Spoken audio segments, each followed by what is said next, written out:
When the HOA's rogue contractors rolled onto my property with chainsaws, they thought I'd just yell and complain. They didn't expect that every tree they touched would cost them thousands, legally.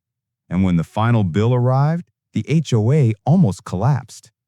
I bought my wooded cottage property specifically for the privacy those massive oak and maple trees gave me. The HOA had always hated that, said the trees blocked community sightlines and didn't match neighborhood uniformity. But rules were rules, and those trees were 100% on my land. That didn't stop them. One morning, I heard the piercing whine of chainsaws. I stepped onto my porch and froze.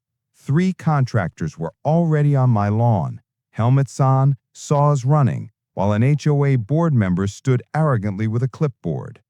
"What do you think you're doing?" I demanded. The board member didn't even glance at me.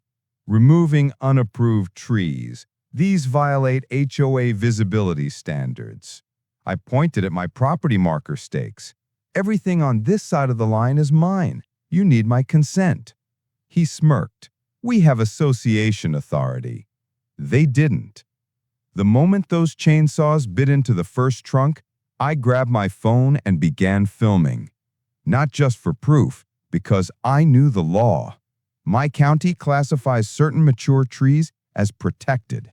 Damaging them without the owner's permission can cost up to $4,500 per tree, plus restoration fees. And these contractors had already cut down 2. While they were still bragging, I called the sheriff and an environmental inspector. Both arrived within 30 minutes. The inspector's face went pale when he saw the fallen trunks. "These are registered heritage oaks," he said. "Who authorized removal?" The board member proudly raised his clipboard. "I did." The sheriff didn't hesitate. He ordered all work stopped immediately. By the end of the investigation, the HOA was slapped with a $19,200 fine and required to pay for replanting. But the real punch came when the inspector reported that the contractors had worked with 0 permits, something the HOA is legally responsible for.